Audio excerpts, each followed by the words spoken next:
Bayram Tayari, entrepreneur social et solidaire, pas comme les autres.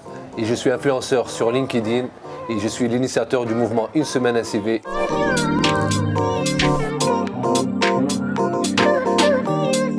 Le mouvement Une Semaine un CV, c'est un mouvement purement bénévole qui vient en aide aux étudiants et aux demandeurs d'emploi, stage ou alternance. Le mouvement il consiste tout simplement à rentrer en contact avec un candidat pour le coacher, le booster, le motiver, essayer de faire en sorte d'avoir un très bon CV pour ensuite le publier sur mon profil LinkedIn pour lui donner un maximum de visibilité.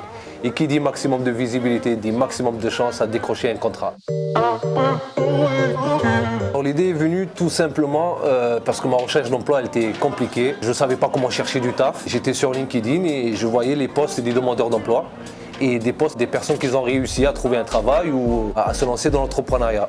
Et j'ai remarqué qu'il y avait beaucoup de likes et beaucoup de commentaires sur ceux qui ont réussi et qu'il n'y avait pas assez d'engagement sur les posts des demandeurs d'emploi. Je suis allé voir par curiosité les profils des demandeurs d'emploi et j'ai vu qu'ils n'avaient pas du tout d'abonnés, qu'ils n'avaient pas du tout d'activité sur LinkedIn. J'ai fait une publication sur LinkedIn qui n'a pas assez cartonné, mais on va dire grâce à cette publication, il y a un demandeur d'emploi qui est venu vers moi.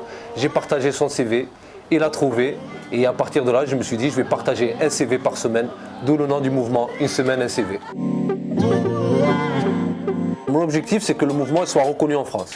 Déjà, il est reconnu sur LinkedIn. J'aimerais bien que Marseille reconnaisse le mouvement dans son petit Marseillais.